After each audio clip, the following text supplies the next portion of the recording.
Good morning everyone. Audio clear है सबका?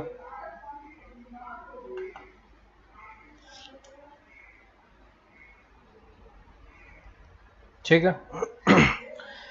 चलो, तो कुछ डाउट था इसमें टेस्ट पेपर में, वो कर लेते हैं। क्वेश्चन नंबर वन में क्या डाउट आ गया? क्वेश्चन नंबर वन में है, देखो वन में आपको कॉपी में लिखवाया था, ठीक है, आपने उस टाइम पे ध्यान दिया नहीं होगा।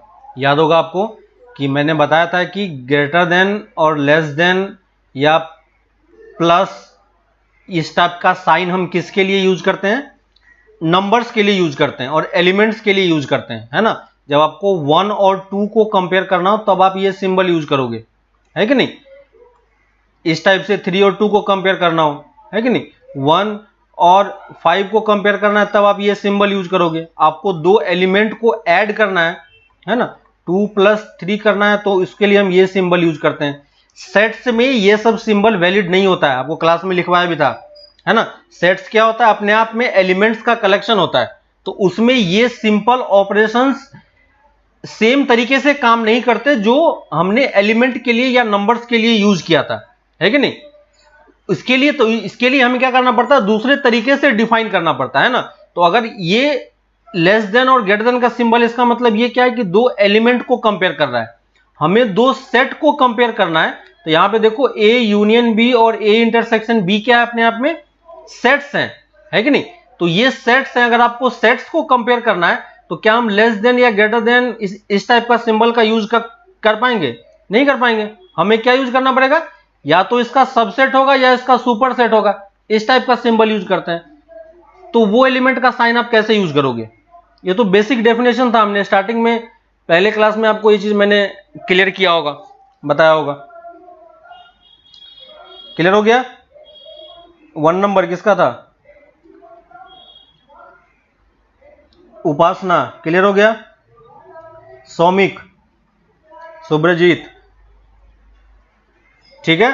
तो ये सब गलती नहीं करना है। सेट्स के लिए हमारे पास अलग टाइप का सिंबल्स है ना। सेट्स में अगर हमें दो सेट को ऐड करना है तो हम डायरेक्टली a + b नहीं लिख सकते हैं। अगर कहीं पे a + b लिखा हो इसका मतलब ये गलत है, सेट्स के बारे में बोल रहा है तो, है ना। हमें दो सेट को ज्वाइन करना है तो हमें क्या करना होगा? यूनियन का सिंबल यूज करना होगा, है ना। माइनस का सिंबल दोनों में वैलिड है। तो जो जो ऑपरेशंस, इसलिए हमें ऑपरेशंस को पढ़ना पड़ता है कि नहीं, कि कौन कौन सा ऑपरेशंस वैलिड है। जब आपने नंबर सिस्टम या स्टार्टिंग में जब आपने बचपन में नंबर को सीखा था तो आपने हर एक टाइप के ऑपरेशंस को सीखे थे, है कि नहीं। इसमें हम एडिशन कर सकते हैं, सब्ट्रैक्शन करते हैं, है ना। जो जो ऑपरेशंस पॉसिबल था वो सब ऑपरेशन आपको सिखाया गया था, है कि नहीं। तो उन सब ऑपरेशन को सीखने के बाद आप ऑपरेशन ट्राई करते हो। इसीलिए हम यहां पे भी क्या करते हैं, क्योंकि सेट्स अपने आप में क्या है? एक अलग टाइप का सिस्टम है। तो इस सिस्टम को डिफाइन करने के लिए हमें क्या करना होता है? पहले उसको अच्छे तरीके से डिफाइन भी करना पड़ता है और सारे ऑपरेशंस को भी बताने पड़ते हैं, है ना। तो सारे ऑपरेशंस को जब आप डिफाइन करके अच्छे तरीके से लिखोगे तो फिर आपको पता चलेगा कि इसमें क्या क्या चीजें हम कर सकते हैं। हर चीजें यहां पे पॉसिबल नहीं है ना। सेट्स में डिवीजन टाइप का कुछ भी पॉसिबल नहीं है ना। तो इसलिए हमने सेट्स में डिवीजन नहीं पढ़ा है कि नहीं। आपने ध्यान दिया होगा कि सेट्स में हमने डिवीजन नहीं पढ़ा था, क्योंकि दो सेट्स को डिवाइड करने का कोई सेंस नहीं बनता है ना। जिसका बफर कर रहा है थोड़ी देर में सही हो जाएगा, नेटवर्क बस अप डाउन हो रहा है, ठीक है। तो ये चीज आप बस ध्यान रखना कि जो सब ऑपरेशंस हम लोग ट्राई कर रहे हैं वो सब ऑपरेशंस वही ऑपरेशन है जो वैलिड है, ठीक है। उसके अलावा भी बहुत सारे ऑपरेशंस है जो आपने पहले किया होगा, है ना। लेकिन उन सारे ऑपरेशंस को हम यहां पे डायरेक्टली अप्लाई नहीं कर रहे हैं, है कि नहीं। वो सब कुछ ऑलरेडी चेक किया हुआ है। चेक करने के बाद आपको ये दिया गया है कि ये सब चीजें आपको पढ़ना है कि नहीं। तो ये ध्यान रखना कि जितना कुछ पढ़ाया जा रहा है वही सब ऑपरेशंस वैलिड है। उसके अलावा कुछ और ऑपरेशंस आप लिखते हो तो उसकी वैलिडिटी पहले आपको चेक करनी पड़ेगी कि अगर वो वैलिड है या नहीं है। जितने भी टाइप के आप अलग टाइप का कोई भी सिस्टम पढ़ोगे उस सिस्टम के में जाने के बाद आपको क्या करना होगा? ये सब चीजों को पढ़ना ही पड़ेगा, ठीक है। तो क्वेश्चन नंबर 1 सबका क्लियर हो गया। फोर्थ में क्या हो गया? सिर्फ यूज करना है ए इंटरसेक्शन बी कॉम्प्लीमेंट का होल कॉम्प्लीमेंट है ना, यूनियन बी इंटरसेक्शन सी, ऐसा ही कुछ है। देखो इसमें क्या प्रॉब्लम हो गया, ये तो इजी था, ये तो ऑलरेडी कर चुके हो। यहां पे पहले क्या यूज करेंगे, डी मॉर्गन्स लॉ। क्या होगा, A union B intersection C. इसके बाद इस वाले पॉइंट पे क्या लगाएंगे, डिस्ट्रीब्यूटिव प्रॉपर्टी, है ना। इस वाले पॉइंट पे क्या यूज करेंगे, डिस्ट्रीब्यूटिव प्रॉपर्टी। तो कैसे यूज होगा, ए डैश यूनियन बी, है ना, intersection A dash union B union C. यही तो हमने किया था। और ये वैल्यू एक्चुअली आपस में क्या बन गई, ए डैश यूनियन बी, है ना, intersection A dash union B union C. फिर से देखो, जो प्रोसेस हमने यहां पे अप्लाई किया था वही प्रोसेस अब मैं यहां पे अप्लाई करके फिर इसको मैं अलग अलग कर रहा हूं, है ना। डिस्ट्रीब्यूटिव का अपोजिट वाला पार्ट में यूज कर रहा हूं। तो यहां से मतलब हमें क्या करना होगा, इसको कॉमन निकालना होगा। तो देखो ए डैश यूनियन बी दोनों में कॉमन है। अगर मैं इसको फिर से यहां से डिस्ट्रीब्यूटिव से ब्रेक करता हूं, है ना, रिवर्स डायरेक्शन में, तो देखो ये क्या बन जाएगा, फाई इंटरसेक्शन सी। यहां तक सबको समझ में आया क्या, देखो यहां तक सबको समझ में आया। यहां से आप डायरेक्टली यहां तक पहुंच सकते हो कि नहीं। ये इसका डिस्ट्रीब्यूटिव था, डिस्ट्रीब्यूटिव को मैंने रिवर्स करके ये लिखा है। ये क्लियर है, किसी को डाउट आ रहा है इसमें क्या, इस वाले पार्ट में किसी को कोई डाउट आ रहा है क्या, बताओ। नहीं है, समझ में आ रहा है, ठीक है। अब देखो फाई इंटरसेक्शन सी क्या बन जाएगा, फाई, और इसके साथ इंटर यूनियन लोगे तो ये क्या बन जाएगा, बस डिस्ट्रीब्यूटिव प्रॉपर्टी ही तो यूज किया है ना, और एक्स्ट्रा कुछ भी नहीं था, बस सिंपल सा डिस्ट्रीब्यूटिव प्रॉपर्टी है। क्लियर है, फोर्थ सबका क्लियर हो गया। क्वेश्चन नंबर 5, क्वेश्चन नंबर 5 का आंसर 41 था, ठीक है। जिसका 5 नहीं हुआ है, ये आपको मैंने वहां पे मैसेज में किया भी था कि आपको आंसर लिखना है अगर कोई क्वेश्चन गलत लग रहा है तो, ठीक है। तो इसका आंसर 41 है, सिंपली ऐड करना था। जिसने सही करके लिखा है उसको मार्क्स मिला है, ठीक है। तो देख लेना जिसका 5 है। 10th पे आते हैं। 10th में 10th का कौन सा पार्ट, 10th का सेकंड पार्ट किसका है, 10th का सेकंड पार्ट, 10th का सेकंड पार्ट। पढ़ाई नहीं कर रहे हो सही से, इसका मतलब जब नोट करते हो तो फिर क्या नोट करते हो, घर पे पढ़ते कैसे हो, फिर समझ नहीं आ रहा मुझे। 10th के सेकंड पार्ट में देखो, क्लास में जब बताया था आपको कि ब्रैकेट्स का क्या मतलब होता है, ये ब्रैकेट्स है और ये ब्रैकेट्स है कि नहीं, क्लास में बता नहीं था ये कौन सा ब्रैकेट होगा, 0,2। और आप लोग इंजीनियरिंग वाले हो, आप लोगों को मैंने बोला था कि वो वाला फाउंडेशन वाला लेक्चर कंप्लीट करने के लिए, उसमें तो मैंने पूरा डिटेल में सब कुछ किया हुआ है। तो ये क्या है, 0,2 क्या है, ये तो कंटिन्यूअस सेट है, यानी 0 से 2 तक के बीच के सारे नंबर हमें लेने हैं। और ये इसमें सिर्फ क्या है, 3 एलिमेंट है कि नहीं। तो 3 एलिमेंट है तो दोनों क्या कभी सेम हो सकता है, क्या हम दोनों को कभी सेम इक्वल कर पाएंगे। उपासना क्लियर हुआ, सुब्रजीत तालुकदार क्लियर हो रहा है।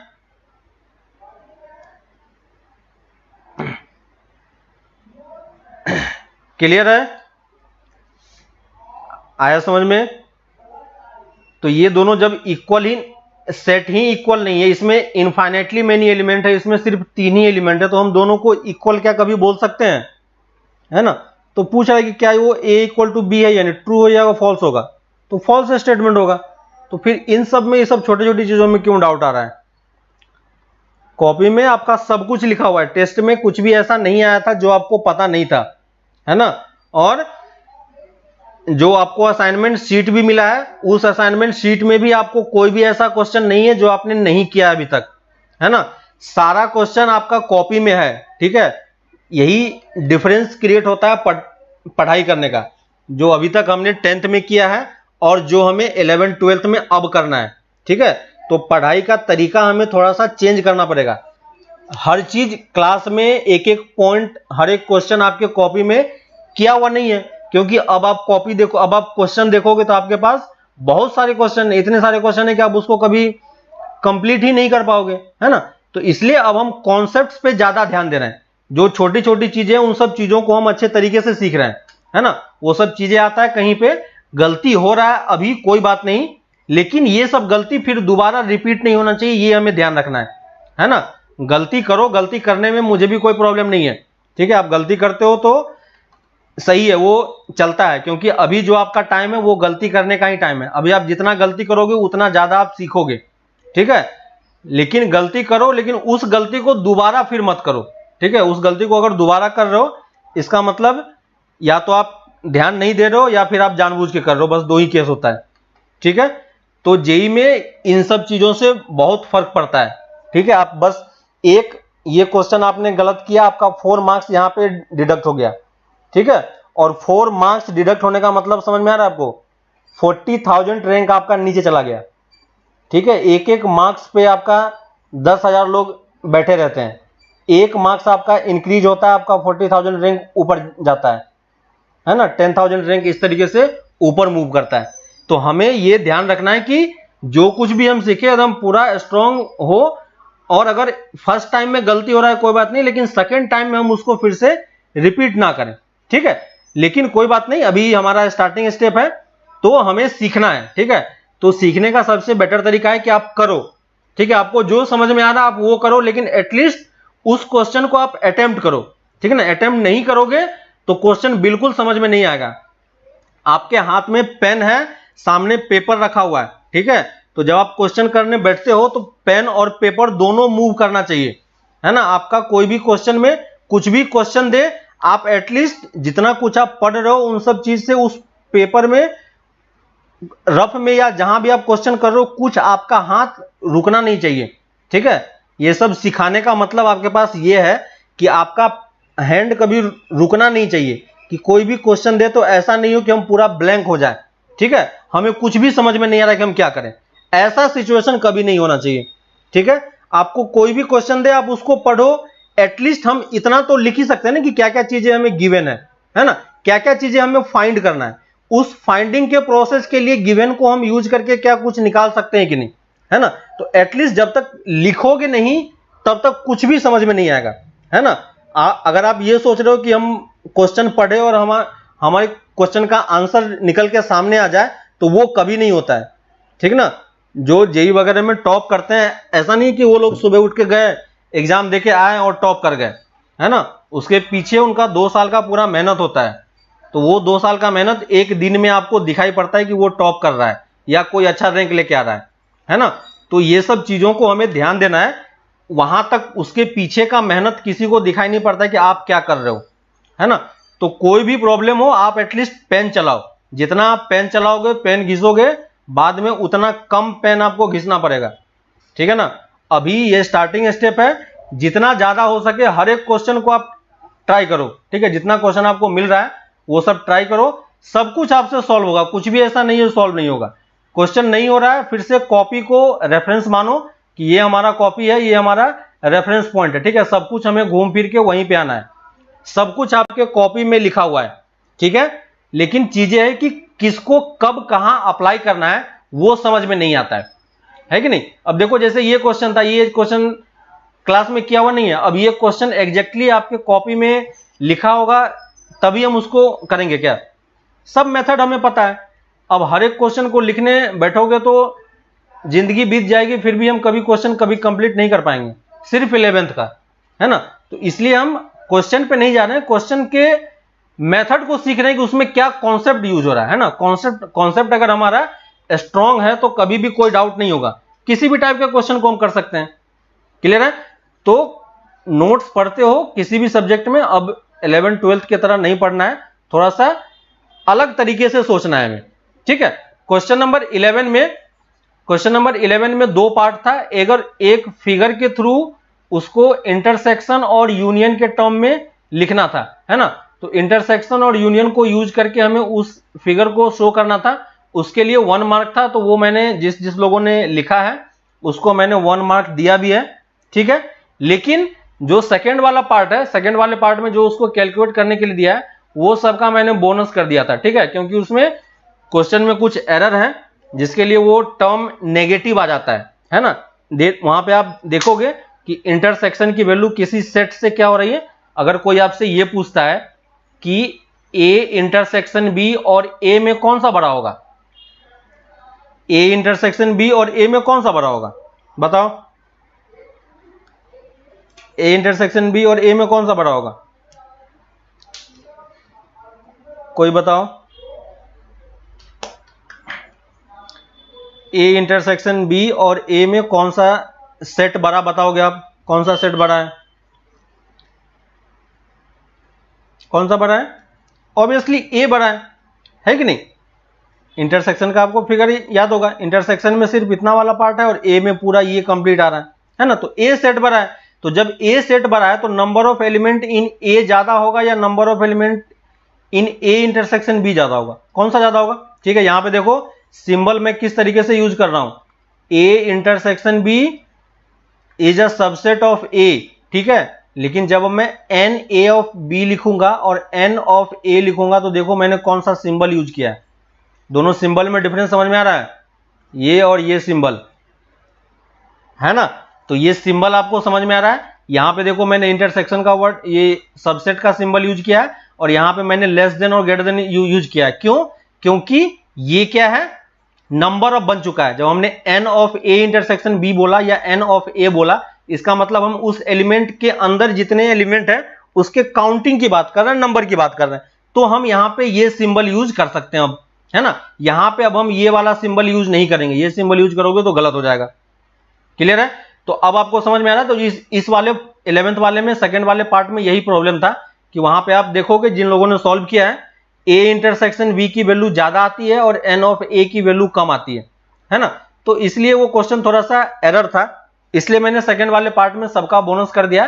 पहले वाले पार्ट में जिसने ये लिखा है सही से उसको 1 मार्क्स मिला है और ये वाला पार्ट 4 मार्क्स का था, तो वो मैंने बोनस कर दिया। ठीक है, तो यहां तक आपको क्लियर हो गया अब? ठीक है, यहां तक आपको किसी को कोई प्रॉब्लम नहीं होगा, सारे क्वेश्चन हम लोग सॉल्व कर पा रहे हैं। ठीक है, अब आते हैं, ठीक है, अब आते हैं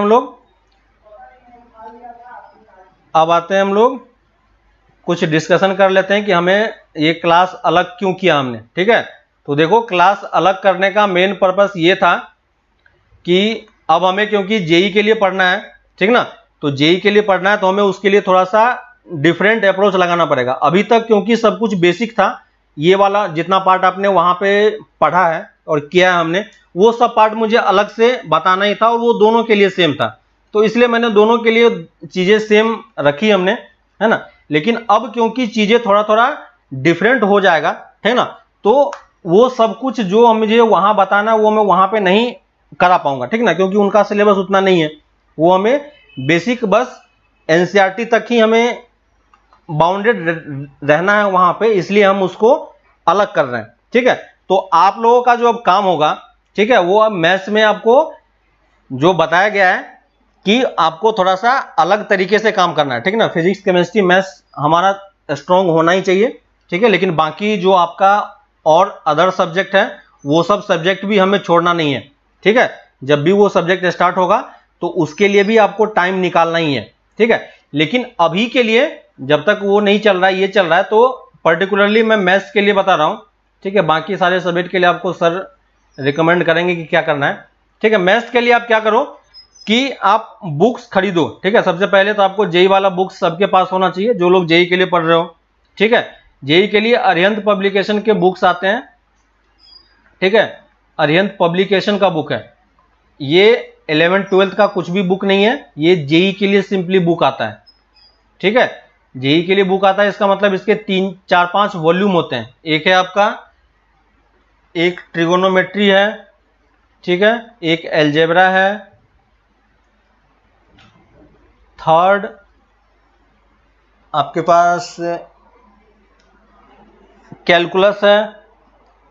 ठीक है, इसके बाद कैलकुलस आता है, फिर फोर्थ में कोऑर्डिनेट ज्योमेट्री आती है, फिर फिफ्थ में वेक्टर एंड 3D है। ठीक है, और कुछ रह गया क्या? अलजेब्रा, हो गया, वेक्टर 3D हो गया, ठीक है, ट्रिगोनोमेट्री हो गया, कोऑर्डिनेट हो गया, ठीक है। इसी में देखना, इसी में कुछ और एक बुक शायद और होगा यार, नाम मुझे याद नहीं आ रहा है। तो इस टाइप से इसके जितने भी वॉल्यूम आते हैं, ठीक है, 5-6 वॉल्यूम में ये बुक्स देते हैं ये लोग। तो ये कंप्लीटली जेईई पे बेस्ड है, ठीक है, इसमें कुछ 11th 12th करके नहीं है। तो हमें भी जो पढ़ना है वो आप ये चीज करके नहीं रखोगे, ठीक है। आप ये चीज ध्यान रखना कि जब हम क्वेश्चंस कर जब हम पढ़ना स्टार्ट कर रहे हैं अब, तो अब आपके लिए 11th और 12th अलग अलग नहीं है। क्लियर है कि नहीं? हम 11th और 12th को कंबाइन करके पढ़ने वाले हैं, ठीक है। तो 11th और 12th को अगर हम कंबाइन करके पढ़ने वाले हैं तो हमें उसी तरीके से पढ़ाई करना होगा, ठीक है। आपके लिए 11th और 12th अलग नहीं है। अगर आप जेईई के लिए प्रिपेयर कर रहे हो, है ना, तो आपके लिए 11th और 12th अलग अलग करके कोई सब्जेक्ट नहीं है ना। जो भी है आपका वो सब क्या है, मैथ्स ही है, ठीक है। तो मैथ्स में ये सब कुछ हमें कंप्लीट करना है। अभी हम कौन सा वाला पार्ट कवर कर रहे हैं? अभी हम एलजेब्रा वाला पार्ट कवर कर रहे हैं, ठीक है। एलजेब्रा वाला पार्ट हमारा अभी चल रहा है। जो हमने सेट्स वाला पार्ट किया था वो कौन सा पार्ट था? एलजेब्रा का पार्ट था। लेकिन जो फंक्शन आपका स्टार्ट हो गया वो फंक्शन कौन सा वाला पार्ट है? कैलकुलस वाला पार्ट है, ठीक है। तो आप ट्राई करो कि जिन लोगों के पास, जो लोग खरीद सकते हो अभी के लिए, है ना, अगर आपको पूरा सारे वॉल्यूम नहीं खरीदने हैं, अगर सारा खरीदना चाहो तो खरीद सकते हो, लेकिन सारा अभी उतना ज्यादा यूज होगा नहीं, ठीक है। बेसिकली सिंपली अभी आपका ट्रिगोनोमेट्री यूज होगा, एलजेब्रा यूज होगा और कैलकुलस वाला पार्ट हम लोग यूज करेंगे, ठीक है। तो जितने भी बुक हैं आप देखो, इसमें से पर्टिकुलरली अभी आपके पास ये दोनों बुक होने चाहिए, एलजेब्रा और कैलकुलस वाला पार्ट आपके पास होना चाहिए, ठीक है, क्योंकि ये दोनों पार्ट ही हमें बेसिकली अभी के लिए कवर करना है, ठीक है। तो एलजेब्रा वाले पार्ट में जितने सारे टॉपिक्स हैं वो सब कवर होगा, जो मैक्सिमम 11th का टॉपिक्स है, और कैलकुलस वाले पार्ट में जो 12th के टॉपिक्स हैं वो हमें कवर करना है। लेकिन साथ ही साथ आपको ये भी ध्यान रखना है कि हम कैलकुलस वाला पार्ट भी अभी से ही स्टार्ट कर देंगे, ठीक है। तो जैसे ही आपका ये फंक्शन अभी चलना स्टार्ट हुआ है, तो ये फंक्शन क्या है? कैलकुलस का ही पार्ट है, ठीक है। तो फंक्शन खत्म होगा तो इसके आगे हम लोग लिमिट पे पहुंच जाएंगे, ठीक है। ये सब कुछ आगे रिलेटेड है ना। तो इसी को हम लेके आगे बढ़ते जाएंगे, और ये कैलकुलस वाला पार्ट आपका फर्स्ट ईयर में ही हमें कंप्लीट करना है, ठीक है। कैलकुलस में जितना इंटीग्रेशन डिफरेंशिएशन है वो सब कुछ हमें अभी ही कंप्लीट करना है, ठीक है। तो ये चीज आपको माइंड में लेके चलना है ना। तो आपको ये समझ में आ रहा है कि मेहनत कितना ज्यादा होने वाला है ना। लेकिन कैसे कंप्लीट होगा वो मेरे ऊपर है, ठीक है ना। वो मैं आपको करवा दूंगा, उसके लिए आपको नहीं सोचना है कि कैसे कंप्लीट होगा, क्या करना पड़ेगा। बस आपको करना ये है कि जितना कुछ आपको दिया जाए बस वो कंप्लीट करने का ट्राई करना है, ठीक है। और एक चीज और ध्यान रखना है कि आपको कभी भी इतना नहीं दिया जाएगा कि आप नहीं कर पाओ, है कि नहीं। अगर आप सीरियसली मैथ्स के लिए टाइम निकाल के पढ़ रहे हो तो उतने टाइम में ये ऑलरेडी कंप्लीट होगा ही, ठीक है। तो जो हमारा पार्ट है, अब आप एक हैबिट ये बना लो, ठीक है। आपके जेईई मेंस में हमारे पास 25 क्वेश्चंस होते हैं, है कि नहीं। आप जेईई मेंस का पेपर देखोगे अब, है ना, जेईई मेंस का पेपर देखोगे तो उसमें टोटल 25 क्वेश्चंस होते हैं, है ना। 25 क्वेश्चंस आपको ऑलमोस्ट 1 आवर में कंप्लीट करना होता है, ठीक है। हमें यही पैटर्न भी अभी से फॉलो करना है, क्लियर है। हमें सेम पैटर्न अभी से फॉलो करना है। सेम पैटर्न अभी से फॉलो करना है का मतलब क्या है कि हमें एक तो ये हैबिट डाल लेना है कि डेली हमें 25 क्वेश्चंस मैथ के करने हैं, ठीक है। आप देख लो कि आपको जितने भी होमवर्क दिए जाते हैं उसमें कभी भी आपको 25 से ज्यादा क्वेश्चन नहीं दिया हुआ होगा, है ना। ज्यादा क्वेश्चन आपको नहीं दिया होगा। बता रहा हूं सुब्रजीत, बता रहा हूं, पहले ये देख लो, ठीक है। तो जब भी आपको असाइनमेंट दिया जाएगा तो वो आपको ध्यान रखना है कि कभी भी आपको 25 से ज्यादा क्वेश्चन नहीं दिया जाता है, ठीक है। लेकिन ये आपकी ड्यूटी है कि हमें डेली का आपको काउंट रखना है कि मेरा डेली 25 क्वेश्चन हो रहा है या नहीं हो रहा है, ठीक है। ये रिकॉर्ड आपके ऊपर है, ठीक है। अगर आप ईमानदारी से कर रहे हो, ठीक है ना, तो फिर कोई प्रॉब्लम नहीं होगी। 25 क्वेश्चन डेली करने का मतलब ये नहीं है कि मुझे 25 क्वेश्चन में 25 क्वेश्चन ही कंप्लीट करना है, ठीक है। आप ये टारगेट लेके चलो कि मुझे 1 आवर का टाइम देना है और 1 आवर में मुझे 25 में से कितने मैक्सिमम क्वेश्चन मैं ट्राई कर सकता हूं। ठीक है, ये मैक्सिमम क्वेश्चन अटेम्प्टेड है कि आपको 25 क्वेश्चन डेली अटेम्प्ट करना है। क्लियर ना, है ना, सिर्फ आपको अटेम्प्ट करना है और इसमें से कितने क्वेश्चन आपके सही होते हैं गलत होते हैं वो उसका डिसीजन हम लोग बाद में रखेंगे। ठीक है, तो आप अगर चाहो तो अपने रिकॉर्ड के लिए, ठीक है, अपने रिकॉर्ड के लिए आप एक कॉपी भी मेंटेन कर सकते हो। कोई एक रफ पेज ले लो और उस पर हर एक डेट वाइज आप लिखते जाओ कि इस डेट को, पहले डेट को मैंने 25 क्वेश्चन किए, है ना, सेकेंड डेट को मैंने 25 क्वेश्चन किए, है ना, और इसमें कितना करेक्ट हुआ कितना रॉन्ग हुआ, है ना, ये चीज आप एक टेबल बना के अपना डेटा आप खुद अपने पास रख सकते हो, करेक्ट का और रॉन्ग का। ठीक है, स्टार्टिंग जब आप करोगे तो इस वाले पार्ट में, रॉन्ग वाले पार्ट में आपके पास बहुत सारा क्वेश्चन होगा। ठीक है, 25 क्वेश्चन में हो सकता है कि आप 10 क्वेश्चन ही अटेम्प्ट कर पाओ, पॉसिबल है। ठीक है, हो सकता है हम 5 क्वेश्चन ही कर पाए 1 घंटे में, कोई प्रॉब्लम नहीं है उससे, लेकिन एटलीस्ट मुझे अटेम्प्ट करना है। 1 घंटे में आप 25 क्वेश्चन को एटलीस्ट पढ़ पाओ।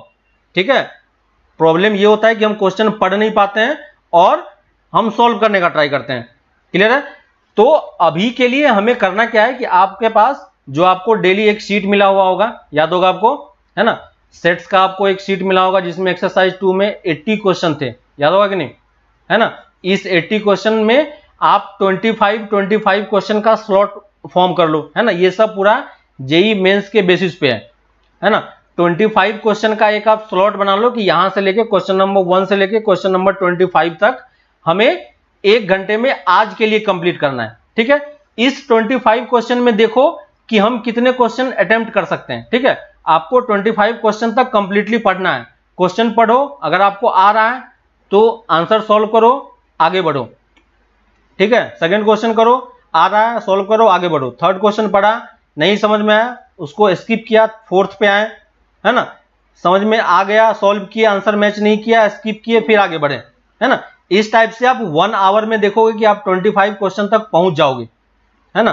तो हो सकता है कि मान लो इसमें मैंने 10 क्वेश्चन ही कंप्लीट कर पाए। ठीक है, मान लो मेरे से 15 क्वेश्चन नहीं हुआ, कोई बात नहीं, है ना, एटलीस्ट आपने 10 क्वेश्चन तो कंप्लीट किया, एटलीस्ट आपने 25 क्वेश्चन तो पढ़ा, है ना। तो आप 25 क्वेश्चन पढ़ो, उसमें से जितना सही हो रहा है उसको आप काउंट में लिखो कि यहां पे मेरा 10 क्वेश्चन सही हुआ, इसमें से कितने क्वेश्चन रॉन्ग हुए और कितने क्वेश्चन हमसे नहीं हुआ। ठीक है, अगर कोई क्वेश्चन रॉन्ग हो रहा है और कोई क्वेश्चन अनअटेम्प्टेड है, ठीक है, दोनों में डिफरेंस होता है। देखो दोनों में डिफरेंस क्या है, एक हो गया करेक्ट का, एक हो गया रॉन्ग का और एक हो गया अनअटेम्प्टेड। ठीक है, तो अगर क्वेश्चन करेक्ट हो रहा है इसका मतलब हमें उस पर्टिकुलर पार्ट में, है ना, उस पर्टिकुलर पार्ट में हमें सब कुछ समझ में आ रहा है और हम उस वाले पार्ट के क्वेश्चन को कर पा रहे हैं। ठीक ना, तो इसका मतलब ये है कि हमें इस वाले पार्ट में सब कुछ, हमारा कॉन्सेप्ट क्लियर है। अगर कोई क्वेश्चन रॉन्ग हो रहा है इसका मतलब एटलीस्ट हमारा पेन चल रहा है कि नहीं, हम इस क्वेश्चन को, इस क्वेश्चन के डायरेक्शन में हम सोच पा रहे हैं। ठीक है, तो ये भी हमारे लिए रॉन्ग क्वेश्चन भी क्या है, रॉन्ग क्वेश्चन को आप करेक्ट क्वेश्चन में कन्वर्ट कर सकते हो आगे चल के, है कि नहीं। तो अगर आप क्वेश्चन रॉन्ग कर रहे हो इसका मतलब आपका पेन चल रहा है, आपको उस टॉपिक का नॉलेज है, आप क्वेश्चन कर पा रहे हो, लेकिन हो सकता है कि कुछ कॉन्सेप्ट मिस हो गया हो, कुछ कैलकुलेशन मिस्टेक हो गया हो जिसके कारण ये मेरा क्वेश्चन सॉल्व नहीं हुआ। ठीक है, तो ये जितने क्वेश्चन आपके रॉन्ग हुए ये सारा क्वेश्चन आपका धीरे धीरे करके करेक्ट वाले में ट्रांसफर हो सकता है। ठीक है, बस हमें थोड़ा सा और मेहनत करने की जरूरत है। प्रॉब्लम हमारा किस वाले पार्ट में है, अनअटेम्प्टेड क्वेश्चन में है। अनअटेम्प्टेड क्वेश्चन मतलब क्या हो गया कि मैंने क्वेश्चन पढ़ा और क्वेश्चन हमें समझ में ही नहीं आया, है ना, क्वेश्चन समझ में नहीं आया, मेरा यहाँ पे पेन चला ही नहीं, बिल्कुल भी हम पेन नहीं चला पाए इसमें, है ना। तो मेन प्रॉब्लम हमारा इस वाले पार्ट को है। अनअटेम्प्टेड क्वेश्चन हमारा बहुत कम होना चाहिए, है कि नहीं, क्योंकि आपको धीरे धीरे करके सब कुछ पढ़ना ही है ना। लास्ट तक जब आप पहुंचोगे तो आपके पास ये वाला पार्ट आपका ऑलमोस्ट जीरो की तरफ टेंड कर जाएगा। ठीक ना, लेकिन अभी के लिए हमें यह देखना है कि कोई क्वेश्चन ऐसा नहीं हो जो आपको बिल्कुल ही समझ में ही नहीं आ रहा है। ठीक ना, सब कुछ ऊपर से निकल गया है, ऐसा सिचुएशन अगर हो रहा है इसका मतलब प्रॉब्लम है। ठीक ना, हमने जो कुछ भी पढ़ा है वो सही तरीके से नहीं पढ़ा है। क्लियर है, तो ये चीज हमें बस थोड़ा सा ध्यान रखना है कि ये वाला पार्ट हमारा ज्यादा नहीं आना चाहिए, ठीक है। तो आप एक टेबल खुद से क्रिएट करो, ठीक है, खुद से क्रिएट करो और उसमें आप खुद के रिकॉर्ड के लिए, ठीक है, आप दूसरे से कुछ और बोल सकते हो, ठीक है, लेकिन अपने तुम्हें खुद को पता है कि मैंने कितना करेक्ट किया है, कितना रॉन्ग किया है, कितना मुझसे नहीं हुआ है, ठीक है। तो ये डेटा आपको किसी को शो नहीं करना है, लेकिन एटलीस्ट आप खुद के लिए ये चीज एक मेंटेन करके रखो ताकि आपका इंप्रूवमेंट आपको खुद दिखेगा कि मैं जो मेहनत कर रहा हूं वो मुझे इंप्रूव हो रहा है कि नहीं हो रहा है, ठीक है। ये चैप्टर 1 है, हो सकता है कम हो, चैप्टर 2 होगा, 3 होगा, 4 होगा, जैसे जैसे आप बढ़ते जाओगे हर एक एक्सरसाइज में आपके पास क्वेश्चंस मिलता जाएगा, ठीक है। तो अब हमें थोड़ा सा पढ़ाई का तरीका चेंज करना है। ये चीज आप माइंड में लेके चलो कि मैथ्स के लिए मुझे डेली 25 क्वेश्चन अटेम्प्ट करने हैं, ठीक है। क्वेश्चन कहां से मिलेगा, क्वेश्चन कहां से मिलेगा, क्वेश्चन के लिए आपको असाइनमेंट शीट हर एक चैप्टर के लिए मिलेगा जिसमें बहुत सारे क्वेश्चन होंगे, ठीक है। और वो क्वेश्चन भी हम लोग 25 के स्लॉट में ही डिस्कशन करेंगे, ठीक है। आपको आज होमवर्क दिया जाएगा कि ये 25 क्वेश्चन कंप्लीट करना है, ठीक है। तो आप घर पे जाओ 25 क्वेश्चन अटेम्प्ट करो, जितने क्वेश्चन आपसे हो गए सही है, नहीं होगा उसको हम लोग क्लास में डिस्कशन कर लेंगे, क्लियर है।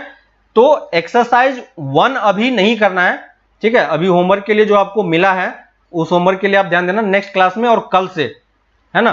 तो कल से हम लोग जो एक्सरसाइज 2 है, एक्सरसाइज 2 का सेट्स वाला जो आपको चैप्टर मिला है, जो शीट मिला है, सबके पास होगा आई होप, है ना। इसमें आपको करना क्या है कि एक्सरसाइज 2 का question number 1 to question number 25 आपको अटेम्प्ट करना है, ठीक है। और आप उसी शीट तो आपके पास खैर है नहीं, ठीक है, तो कॉपी में आप एक मेंटेन करते जाओ कि मेरा कितना क्वेश्चन करेक्ट हो रहा है, कितना रॉन्ग हो रहा है और कितना मेरा अनअटेम्प्टेड है, ठीक है। जो क्वेश्चन आपसे हो गया ठीक है, जो क्वेश्चन नहीं होगा उसको हम लोग कल क्लास में डिस्कशन कर लेंगे, ठीक है।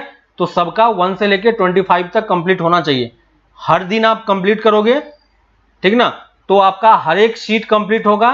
और जो आप बुक खरीद रहे हो, ठीक है, ये जो बुक खरीदने के लिए आपको बोला गया है, इस बुक पे आप टाइम भी दे पाओगे, वरना सिर्फ बुक खरीद लेने से क्वेश्चन सॉल्व नहीं होता है ना, या बुक खरीद लेने से सब कुछ समझ में नहीं आता है। उस बुक के लिए आपको टाइम भी निकालना पड़ेगा, और वो टाइम आपको कब मिलेगा, जब आपका ये शीट टाइम पे कंप्लीट होगा, है ना।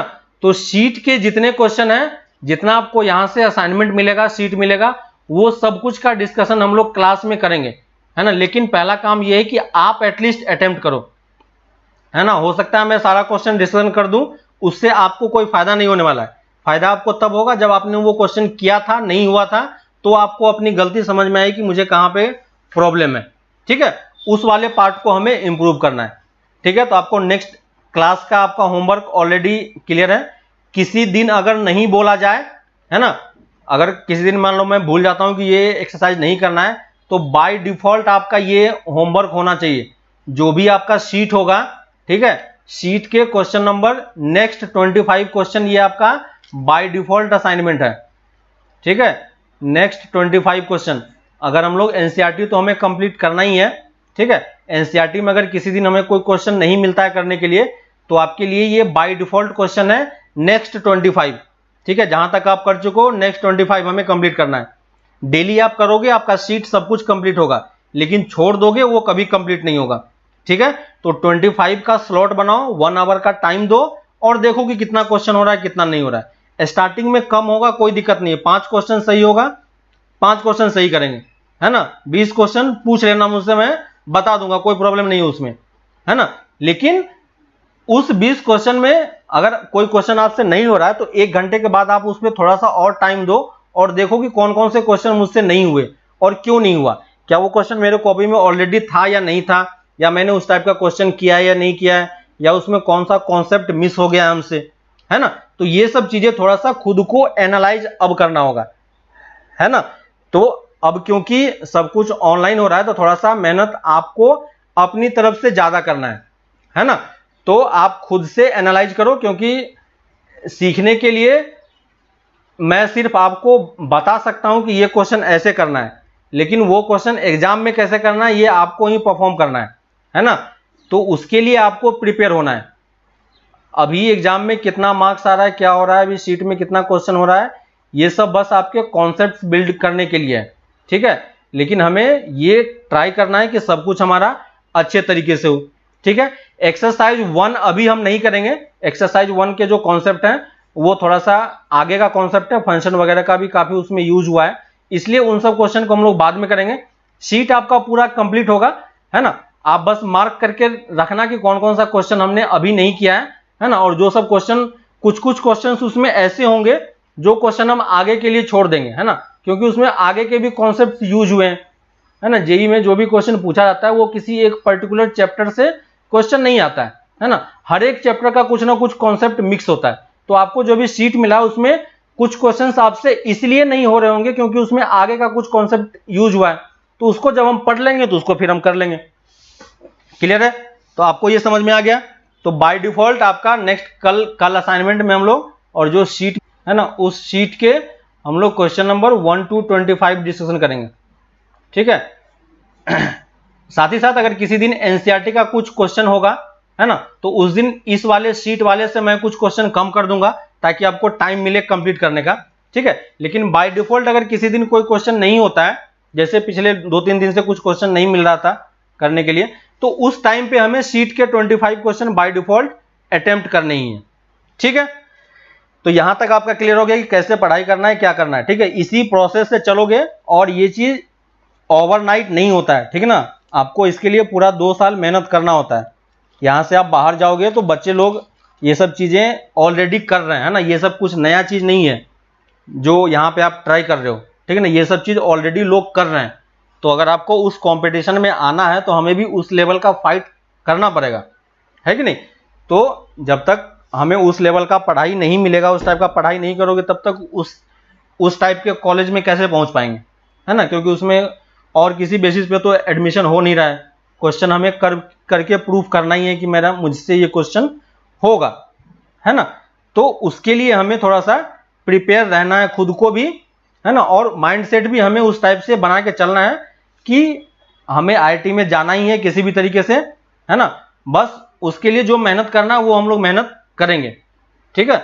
तो अगर आप आईआईटी के लिए प्रिपरेशन कर रहे हो तो उस टाइप का एटीट्यूड भी होना चाहिए आप में, है ना, कि हम उस तरीके का मेहनत कर रहे हैं, है ना। सिर्फ बैठे रहने से या आईआईटी बारे में सोचते रहने से कुछ भी नहीं होने वाला है कि नहीं। मेहनत करना पड़ेगा। जो मेहनत करते हैं वो जाते हैं, इसमें कोई डाउट नहीं है। जो लोग भी वहां पहुंच रहे हैं वो सब स्टूडेंट अपने मेहनत के बल पे पहुंचा है कि नहीं। तो वही मेहनत आपको भी करना है, बस, है ना। एक्सरसाइज 1 मैंने छोड़ने के लिए बोला था, एक्सरसाइज 2 नहीं। एक्सरसाइज 2 के मैंने कुछ क्वेश्चंस मार्क कराए थे जो नहीं करना था, लेकिन अब आप सारे कर सकते हो, ठीक है। क्योंकि उस टाइम पे हमने रिलेशन नहीं किया था, इसलिए मैंने उस टाइम पे वो क्वेश्चन को हटा दिया था।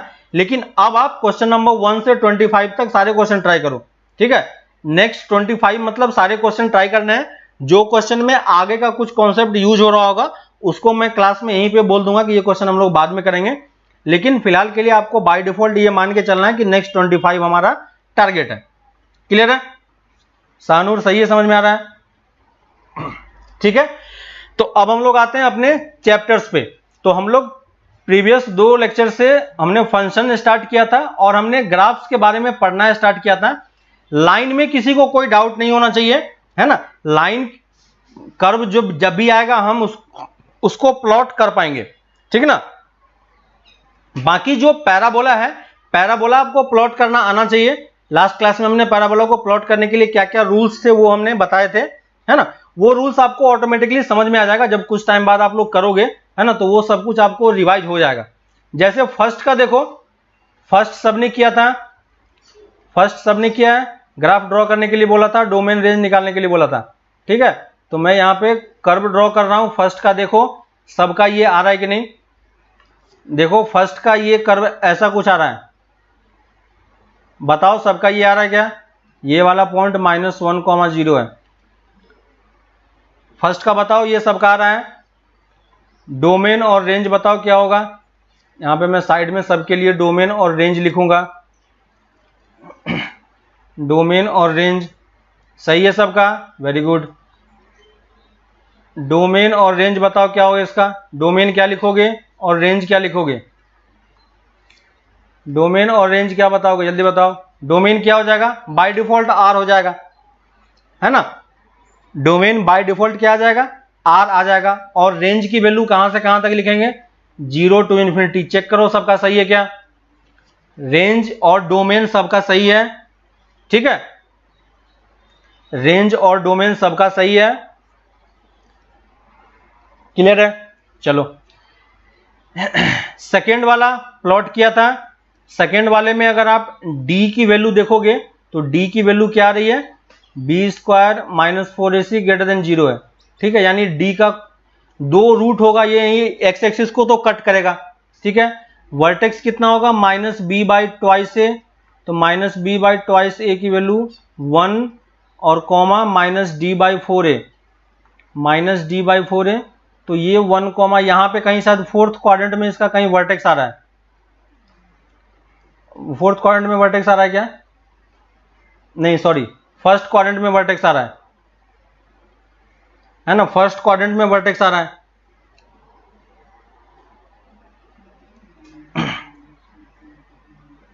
ठीक है, फर्स्ट क्वाड्रेंट में वर्टेक्स आ रहा है, वर्टेक्स, और इसका किसी ने रूट्स निकाला था क्या, रूट्स कितना आ रहा है इसका, इसका रूट्स कितना आ रहा है, x इक्वल टू 0 पे 4 आएगा, ठीक है। देखो एक पॉजिटिव एक नेगेटिव आ रहा है, देखो ऐसा कुछ आ रहा है क्या, देखो सेकंड का देखो, वर्टेक्स किसी ने 1,5 निकाला, देख के बताओ, तो ये 0,5 होगा, ये पॉइंट 1,5, ऐसा ग्राफ आ रहा है क्या सेकंड का, सेकंड का ऐसा ग्राफ है, सेकंड का ग्राफ ऐसा आ रहा है सबका। इसका जब रेंज लिखेंगे, हाँ ठीक है, देखो मैं रूट नहीं लिख रहा हूं, रूट आप निकाल लेना, है ना, क्वाड्रेटिक वाला फंक्शन हम लोग बाद में फिर से पढ़ने वाले हैं, ठीक है, तो वहां पे रूट्स वगैरह हम लोग सब कुछ निकालेंगे, अभी रूट्स मत लिखो, बस ग्राफ देख के बताओ कि ग्राफ ऐसा आ रहा है कि नहीं, है ना, रूट्स हमें अभी नहीं चाहिए, बस मैं आपको शो कर रहा हूं कि ऐसा कुछ आ रहा है कि नहीं, ठीक है, सबका सही है। रेंज क्या लिखेंगे, रेंज देखो क्या होगा, माइनस इन्फिनिटी टू 5, चेक करना, माइनस इन्फिनिटी टू 5, है ना, डाउनवर्ड होगा और इस टाइप का कर्व होगा, सबका सेम आना चाहिए, चेक करना, ठीक है। तो ये सेकेंड वाला था।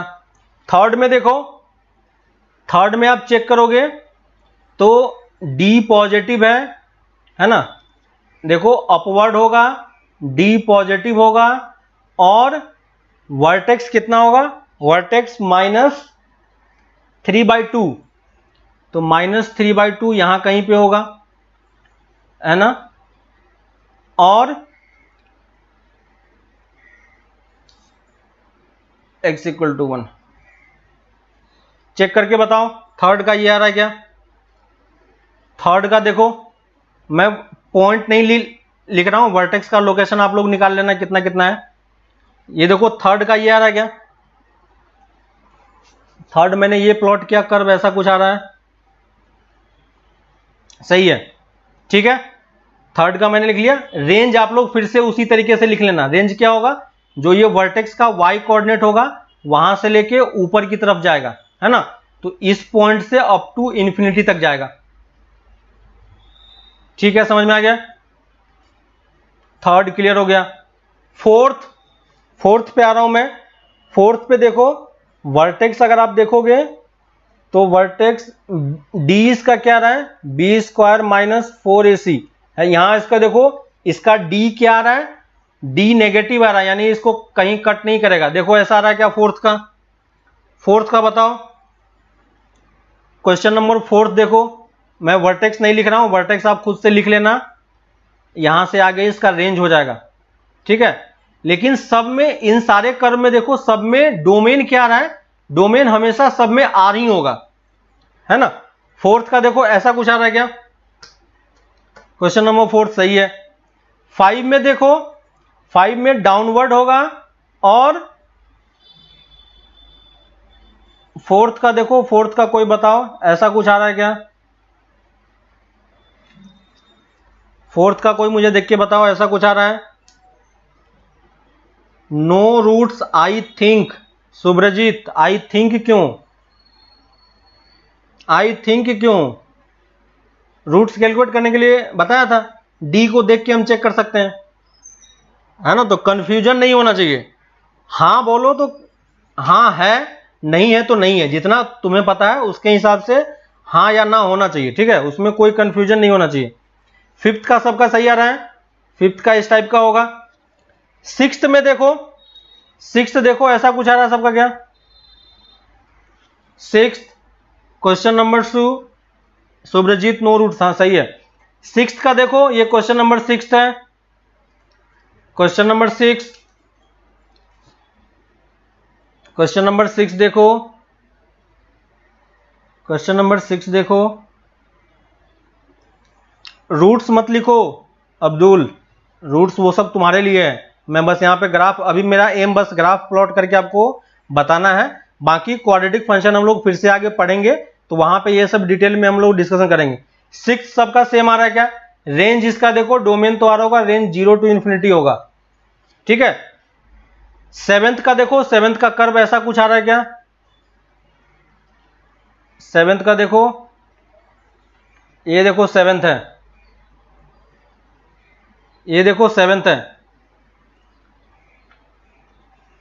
ये क्वेश्चन नंबर 7 है। सेवेंथ का जब रेंज लिखोगे तो क्या लिखोगे, 4 to इन्फिनिटी। सेवेंथ क्लियर है सबका, ठीक है। हाँ, एट्थ में देखो, क्वेश्चन नंबर 8, एट्थ में आप देखोगे तो आपका डाउनवर्ड पैराबोला होगा और ऐसा कुछ आएगा, ये देखो सेवेंथ है, ये एट्थ है, और इसका रेंज हम क्या लिखेंगे, -इन्फिनिटी to 3। देखो एट्थ का कर्व, एट्थ क्लियर सबको है ना, तो अगर सबने ये ग्राफ ड्रॉ कर लिया है इसका मतलब आपको पैराबोला में कोई प्रॉब्लम नहीं होने वाला है, ठीक है, सही है। चलो, यानी सबने ग्राफ सही बनाया है, ठीक है, वेरी गुड। तो आपको अब ये समझ में आ रहा है कि अगर आपके पास लाइन और पैराबोला का इक्वेशन दिया जाए तो हम इजीली प्लॉट कर सकते हैं, ठीक है। नेक्स्ट हम लोग आते हैं, ठीक है, सबने सही किया है, जिसका नहीं हुआ है वो लोग फिर से ट्राई करना, ठीक है। नेक्स्ट हम लोग आते हैं क्यूबिक फंक्शन, ठीक है, नेक्स्ट आते हैं हम लोग क्यूबिक फंक्शन। क्यूबिक फंक्शन मतलब आपको समझ में आ रहा होगा कि पावर कितना होना चाहिए, पावर 3 होना चाहिए, है ना। तो आपका फंक्शन किस टाइप का दिखेगा, fx = x³ टाइप का, है ना, fx = x³ टाइप का, और इसको हम क्या लिख सकते हैं, y की वैल्यू ही क्या होती है, fx होती है, तो y = x³ टाइप का ऐसा होगा। और इसका ग्राफ कैसा होगा, ग्राफ देखो, तो मैं ग्राफ कैसे प्लॉट करना है वो मैं नहीं बता रहा हूं, क्योंकि क्यूबिक फंक्शन को ड्रॉ करने के लिए क्या होता है ना, क्यूबिक फंक्शन को प्लॉट करने के लिए वो क्या करना होगा, कुछ कुछ पॉइंट्स आप मार्क करते जाओ और कर्व का ट्रेंड देख लो कि वो किस तरफ जा रहा है ना। तो देखो 1 पुट करोगे तो 1 मिलेगा, 2 पुट करोगे तो 8 मिलेगा, 3 पुट करोगे तो 27 मिलेगा, है ना। तो ये इस टाइप से कर्व ऐसे बन के आता है और ये अपोजिट क्वाड्रेंट में इस तरीके से मूव करता है ना। तो x³ का कर्व इस टाइप का होता है, y = x³, है ना, y = x³ का कर्व इस शेप का हो गया, क्लियर सबको। तो अगर कोई आपको क्यूबिक फंक्शन बोले तो आपके माइंड में इस टाइप का कर्व होना चाहिए, है ना। y = x³ अगर पर्टिकुलरली हो तो देखो x = 0 पे ये ओरिजिन से पास कर रहा है, तो मैंने इसको 0 से पास कराया, है ना, और इस शेप का ये कर्व होता है। कैसे होता है इसके बारे में डिटेल में हम लोग आगे पढ़ेंगे, जब कैलकुलस वगैरह पढ़ लोगे तब आपको ये समझ में आया कि ये कर्व का शेप इसी टाइप से क्यों होता है, ठीक है। एक तो तरीका है कि आप पॉइंट मार्क करके सबको ज्वाइन कर दो तो ऐसा कर्व आपको दिख जाएगा, दूसरा इसी शेप का क्यों होता है, किसी और शेप का क्यों नहीं होता, वो हम लोग आगे डिटेल में डिस्कशन करेंगे। लेकिन आपको अभी के लिए ये समझना है कि y = x³ कर्व हो तो ऐसा होने वाला है, ठीक है। इसी केस में इसी के साथ आपको यह भी ध्यान रखना है कि अगर y = x की पावर कोई ऑड फंक्शन में कुछ भी हो, y = x की पावर मान लो 5 होगा, ठीक है, तो x की पावर 5 का भी ट्रेंड देखोगे तो इसी टाइप का होगा, है कि नहीं। y = x, देखो दोनों का कर्व अगर ऑड है तो ये अपोजिट क्वाड्रेंट में क्या होगा, कर्व हमारा लाई करता है, एक फर्स्ट क्वाड्रेंट में और एक थर्ड क्वाड्रेंट में, है ना। क्यूबिक में रूट्स कितने होंगे, क्यूबिक में कितने रूट्स होते हैं, ये हम लोग आगे जब पढ़ेंगे तब बताएंगे, ठीक है। अभी के लिए बस आप हमें ग्राफ पे फोकस करना है, रूट्स वगैरह कैसे निकालते हैं ये हम लोग आगे चल के देखेंगे जब हम लोग कॉम्प्लेक्स नंबर और क्वाड्रेटिक पढ़ेंगे तो वहां पे आपको ये सब कुछ बताया जाए। तो अभी के लिए बस हमें ये ध्यान रखना है कि क्यूबिक फंक्शन होगा, है ना। तो क्यूबिक फंक्शन होगा तो इसके रूट्स ये ओरिजिन से पास कर रहा है। अभी हम रूट्स वाले पार्ट पे नहीं जा रहे हैं, ठीक ना, अभी हम रूट्स पे नहीं जा रहे हैं। तो अभी के लिए बस आपको ये बताया जा रहा है, ठीक है। रूट्स वाला पार्ट हम लोग बाद में देखेंगे अच्छे से, अभी बस आप लोग इस पे ध्यान दो, ठीक है। तो देखो यहां पे एक्स क्यूब का कर्व ऐसा होता है, एक्स की पावर 5 का कर्व अगर आपको कोई ड्रॉ करने के लिए बोले तो उसका भी शेप कैसा होगा, इसी टाइप का होगा, ठीक है। y इक्वल टू अगर x की पावर 7 अगर कोई ड्रॉ करने के लिए बोले तो उसका शेप भी कैसा होगा, इसी टाइप का होगा, ठीक है। मैं देखो शेप की बात कर रहा हूं, यहां पे मैं किसकी बात कर रहा हूं, शेप की बात कर रहा हूं, ठीक है।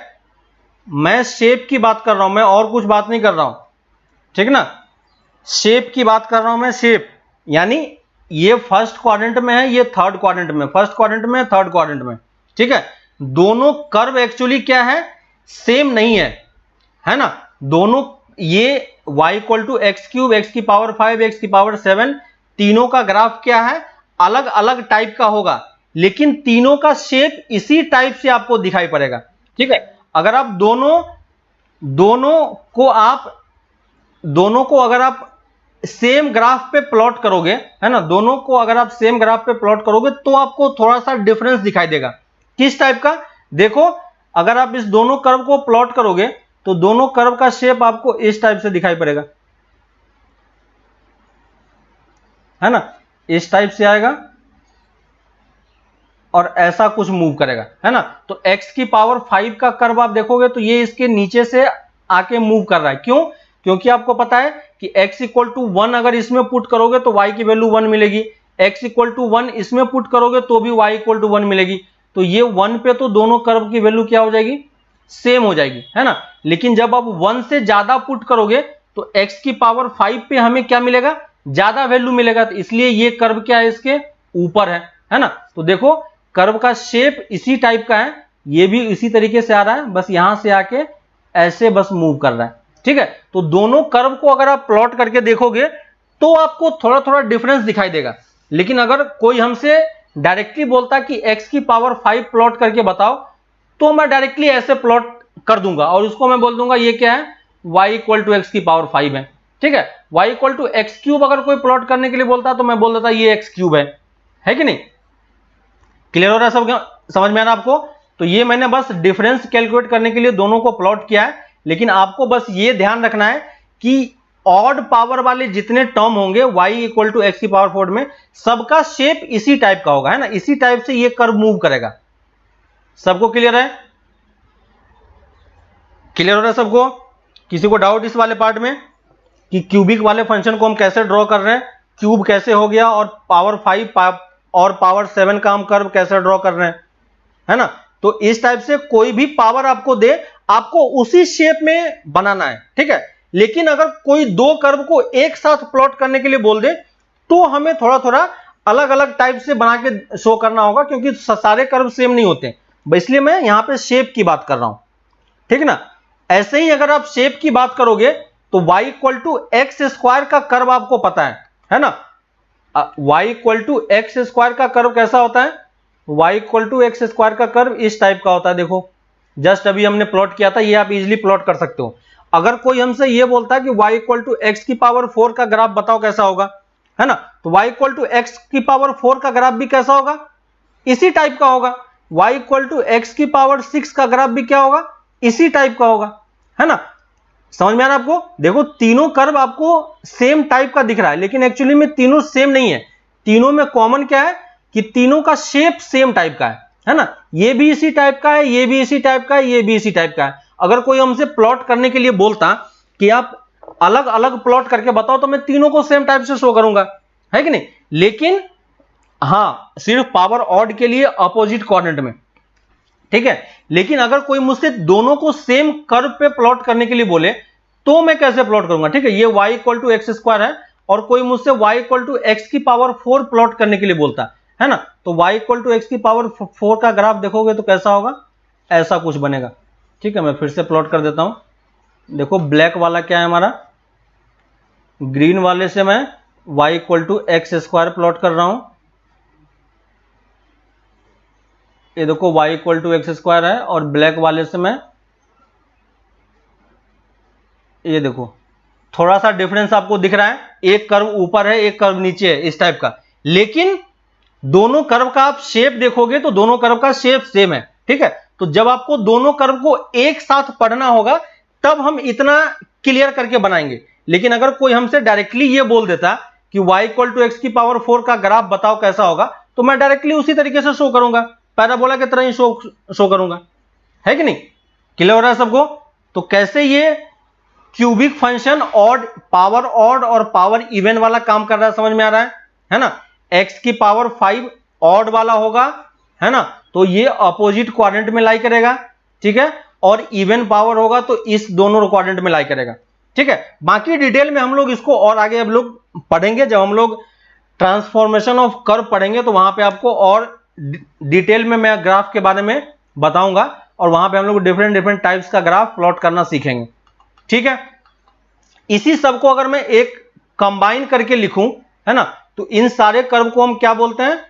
पॉलिनोमियल कर्व, है ना। इन सारे कर्व को हम क्या बोलते हैं? पॉलिनोमियल फंक्शन, है ना। पॉलिनोमियल फंक्शन मतलब क्या हो गया? याद होगा आपको पॉलिनोमियल का फॉर्मेट किस टाइप का होता है? F x equal to x की पावर एन, है ना, प्लस एक्स की power n minus one plus इस टाइप से, है ना, ए बी सी इस टाइप से कोफिशिएंट होता है। तो देखो पावर इस टाइप से होता है ना, तो जब n की वैल्यू 1 होती है, n इक्वल टू 1 मतलब क्या हो गया कि मैक्सिमम पावर, है ना। तो जब मैक्सिमम पावर 1 होगा तो हम इसको क्या बोलते हैं? Linear function. याद होगा आपको, जस्ट अभी हमने किया था, है ना। और इसका इक्वेशन आपको किस टाइप का दिखाई देगा? y equal to m x plus c, है ना। जब मैक्सिमम पावर 2 होगी तो हमारे पास क्या होगा? क्वाड्रेटिक फंक्शन होगा। क्वाड्रेटिक फंक्शन का ग्राफ कैसा होगा? इक्वेशन क्या होगा? y equal to a x square plus b x plus c, है ना। मैक्सिमम पावर की बात कर रहा हूं मैं। मैक्सिमम पावर अगर 3 होगा तो उसको हम क्या बोलेंगे? क्यूबिक फंक्शन, है ना। और general equation of cubic function क्या होगा? A x cube plus b x square plus c x plus d, है ना। जनरल फॉर्मेट में लिख रहा हूं। अगर पावर 4 होगा मैक्सिमम पावर, तो मैक्सिमम पावर को हम क्या बोलते हैं? बाई क्वाड्रेटिक, ठीक है। ये सब बस नेम है, आप ध्यान रखो। नेम याद भी नहीं है तो भी कोई बात नहीं है। ए एक्स की power 4 plus b x cube plus c x square plus d x plus e, है ना। इस टाइप से सारा फंक्शन होता है कि नहीं? सारे फंक्शन में आप ध्यान दोगे तो हर एक फंक्शन के लिए ये सब फंक्शन क्या कहलाता है? सबको अगर कंबाइन कर दोगे तो ये सब फंक्शन क्या कहलाता है? पॉलिनोमियल फंक्शन, है ना। तो पॉलिनोमियल फंक्शन में ये जितने पावर के टर्म्स में ग्राफ होते हैं वो सब ग्राफ क्या होता है? पॉलिनोमियल होता है। तो अभी जो हमने लीनियर, क्वाड्रेटिक, क्यूबिक ये सब पढ़ा है वो सब हमने पॉलिनोमियल फंक्शन, ठीक है। तो उनका एक अगर बड़ा सा कोई सेट बनाओगे तो वो एक पॉलिनोमियल होगा जहां पे ये सब उसके अंदर में लाई कर रहा है, ठीक है। इन सब में अगर आपने ध्यान दिया होगा, है ना, इन सब में अगर आपने ध्यान दिया होगा तो हर एक फंक्शन का अगर आपने डोमेन पे ध्यान दिया होगा, है ना, तो डोमेन हमेशा क्या होता है? रियल नंबर ही होता है। डोमेन ऑफ पॉलिनोमियल फंक्शन, लिख लो इस पॉइंट को, इस पॉइंट को आप लिख लो, इस पॉइंट को आप नोट डाउन कर लो। डोमेन ऑफ पॉलिनोमियल फंक्शन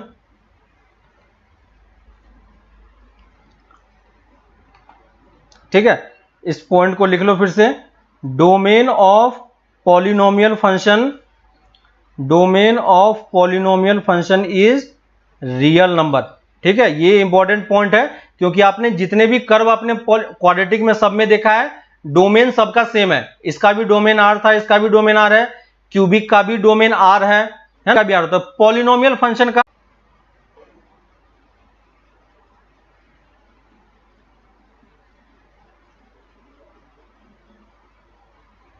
अभी क्लियर है सबका? अभी सही आ रहा है?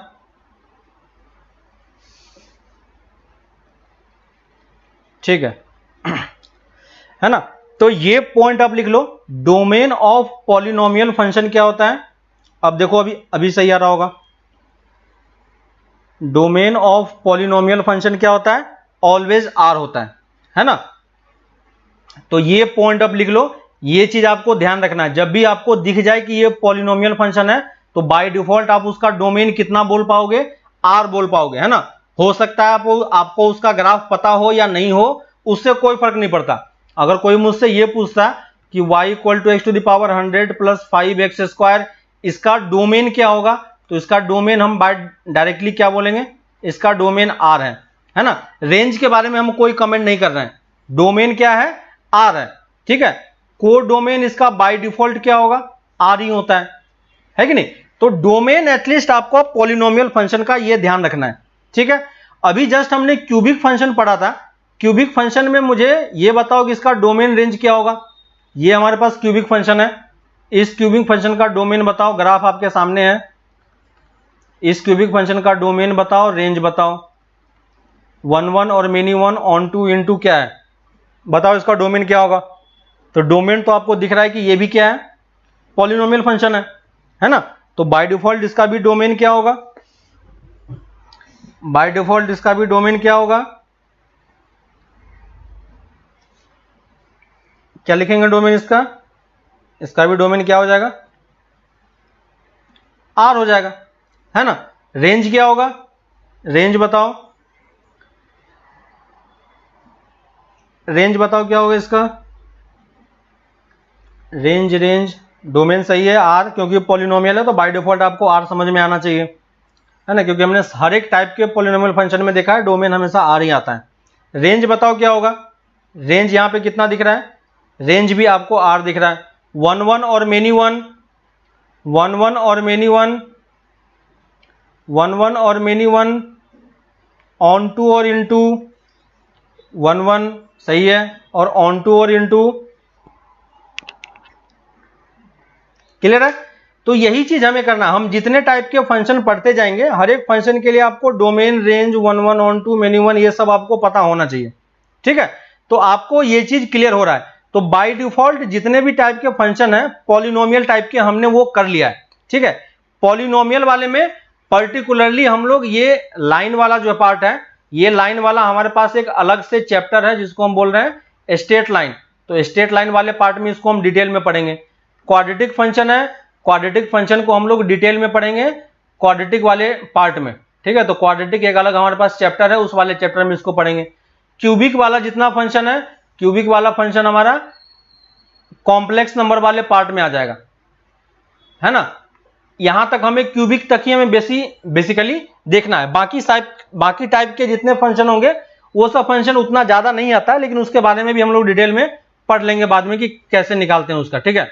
तो वो सब टॉपिक हमारे पास आने वाला है, तो उसके लिए हमें कोई प्रॉब्लम नहीं है, जितना आपको समझ में आ गया है वो सही है। तो आपको पॉलिनोमियल समझ में आ गया, ठीक है। पॉलिनोमियल में हमारे पास ये 3 टाइप के पार्ट हमें पढ़ने हैं, लीनियर, क्वाड्रेटिक और क्यूबिक, ठीक है। इसके अलावा एक और टाइप का फंक्शन होता है जिसको हम बोलते हैं, लिख लो, एक और टाइप का लिख लो, इसको हम बोल रहे हैं रैशनल फंक्शन। इसको हम क्या बोल रहे हैं, रैशनल फंक्शन। अब आपको अगर सेट्स में याद हो, हमने रैशनल वर्ड यूज किया था, और जब रैशनल वर्ड यूज किया था तो आपको बताया था कि रैशनल क्या होता है, P/Q फॉर्मेट का होता है ना। रैशनल क्या होता है, P/Q फॉर्मेट का होता है, और Q क्या होता है, नॉट इक्वल टू 0 होता है ना। तो Q क्या होता है, नॉट इक्वल टू 0 होता है और P/Q फॉर्मेट का होता है। लेकिन क्योंकि ये फंक्शन है तो हम यहां पे नंबर्स की बात नहीं करेंगे। नंबर्स होगा तो ऊपर वाला भी क्या होगा, x का फंक्शन होगा, नीचे वाला भी x का ही फंक्शन होगा। तो पॉलिनोमियल रैशनल फंक्शन आपको किस टाइप से दिखाई पड़ेगा, P of x by Q of x। और साथ ही आपको ये वाला कंडीशन भी याद रखना होगा कि Q ऑफ x क्या होना चाहिए, नॉट इक्वल टू 0 होना चाहिए, है ना। नहीं तो अगर QX इक्वल टू 0 हो गया तो ये वाला फंक्शन क्या होगा, डिफाइन नहीं होगा। तो इसको हम क्या बोल रहे हैं, रैशनल फंक्शन, जैसे आप एग्जांपल के थ्रू देखोगे। और यहां पे एक और चीज आपको ध्यान रखना है कि जो आपका P और Q है, वो P और Q क्या होना चाहिए, P and Q are polynomial function, ठीक है। तो P और Q पर्टिकुलरली पॉलिनोमियल फंक्शन से ही होना चाहिए। तो जस्ट अभी आपने पॉलिनोमियल फंक्शन ऊपर में पढ़ा है कि कैसा होता है। पी और क्यू पॉलिनोमियल फंक्शन को अगर आप डिवीजन में लिख दोगे तो वो क्या बन जाएगा, रैशनल फंक्शन बन जाएगा। जैसे एग्जांपल के थ्रू आप देख लो तो आपको और बेटर तरीके से क्लियर होगा कि अगर हम fx को ये लिखें x² अपॉन x+1, क्या ये पॉलिनोमियल होगा या नहीं होगा? ये पॉलिनोमियल होगा। क्यों? सॉरी, रैशनल होगा या नहीं होगा? ये रैशनल होगा। क्यों? क्योंकि ऊपर वाला क्या है, पॉलिनोमियल है, और नीचे वाला क्या है, ये भी पॉलिनोमियल है। तो पॉलिनोमियल का डिवीजन है, इसलिए ये क्या है, रैशनल फंक्शन है ना। बाकी इसको हम कैसे निकालते हैं वो हम लोग बाद में देखेंगे, है ना। तो पॉलिनोमियल अपॉन पॉलिनोमियल फॉर्मेट का कुछ भी होगा वो क्या कहलाएगा, हमारा रैशनल फंक्शन कहलाएगा। जैसे किसी ने ये लिख दिया e⁻x अपॉन x+1, क्या ये पॉलिनोमियल होगा? सॉरी, क्या ये रैशनल फंक्शन होगा? क्या ये रैशनल होगा? सेकेंड वाला, ये रैशनल होगा क्या? क्या ये रैशनल होगा क्या? ये रैशनल नहीं है। क्यों? क्योंकि देखो ये ऊपर वाला e⁻x क्या है, पॉलिनोमियल नहीं है। e⁻x क्या होता है, एक्सपोनेंशियल होता है ना। तो एक्सपोनेंशियल फंक्शन हम लोग अभी आगे पढ़ेंगे। e⁻x क्या है, एक्सपोनेंशियल फंक्शन है ना। तो ये एक्सपोनेंशियल अपॉन पॉलिनोमियल है, इसलिए हम इसको रैशनल नहीं बोलेंगे, है ना। रैशनल के लिए पॉलिनोमियल अपॉन पॉलिनोमियल फॉर्मेट का ही होना चाहिए। क्लियर है? अगर किसी ने ये बोला fx = 1/x, क्या ये पॉलिनोमियल होगा? क्या ये पॉलिनोमियल है? क्या ये पॉलिनोमियल है y = 1/x? ये थर्ड वाला बताओ, क्या ये पॉलिनोमियल होगा? y = 1/x क्या पॉलिनोमियल होगा? क्या y = 1/x पॉलिनोमियल होगा? क्या y = 1/x क्या पॉलिनोमियल है? y = 1/x क्या पॉलिनोमियल है? यस, पॉलिनोमियल है, क्योंकि 1 भी क्या है, पॉलिनोमियल है, x भी क्या है, पॉलिनोमियल है। तो ये अपने आप में क्या है, रैशनल फंक्शन है ना। ये y, ये वाला कौन सा फंक्शन है, रैशनल फंक्शन है ना, क्योंकि ये पॉलिनोमियल अपॉन पॉलिनोमियल है।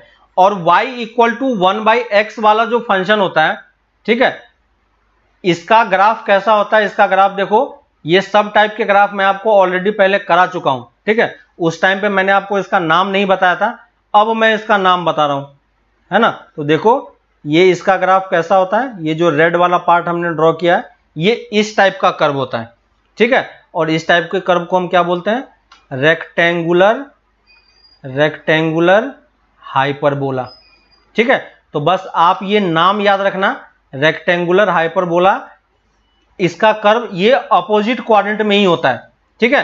अपोजिट क्वाड्रेंट में मतलब यहां पे y = ये क्या हो गया, y = 1/x हो गया। ये किसका फंक्शन हो गया, y = 1/x, ठीक है। अगर कोई मुझसे ये बोलता कि y = 2/x प्लॉट करो, तो y = 2/x का कर्व भी कैसा होगा, इसी शेप का होगा। फिर से मैं शेप पे जा रहा हूं, है ना। ये मैंने एक इनिशियल फंक्शन बना लिया, अब y = 2/x का कर्व कैसा होगा, इसी शेप का होगा। y = 20/x का कर्व कैसा होगा, इसी शेप का होगा, है ना, क्योंकि ये इसी फॉर्मेट का है कि नहीं। तो इस टाइप के सारे कर्व का शेप इसी टाइप से होगा। बस आपको ये ध्यान रखना है कि इस तरफ पॉजिटिव वाला पार्ट होना चाहिए। अगर कोई हमसे ये बोलता है कि y = -1/x क्या होगा, है ना, तो y = -1/x भी क्या है, रेक्टेंगुलर हाइपरबोला ही है। जो भी इस फॉर्मेट का होगा उसको हम रेक्टेंगुलर हाइपरबोला ही बोलेंगे। लेकिन y = माइनस अगर हो जाएगा तो आपका कर्व क्या हो जाएगा, है ना। y अगर आप ये माइनस में आ गया, अगर ये कर्व आपका माइनस में हो गया, तो आप यहां पे देखो ये कर्व अपोजिट क्वाड्रेंट में चला जाता है ना, इस क्वाड्रेंट और इस क्वाड्रेंट में चला जाता है। आप वैल्यू पुट करके देख सकते हो, है ना। जब x की वैल्यू पॉजिटिव पुट करोगे तो आपको y की वैल्यू नेगेटिव मिलेगा, इसका मतलब आपका कर्व नीचे की तरफ होना चाहिए, है ना। x की वैल्यू नेगेटिव पुट करोगे तो y की वैल्यू पॉजिटिव आएगी, इसका मतलब आपका कर्व ऊपर की तरफ होना चाहिए, है ना।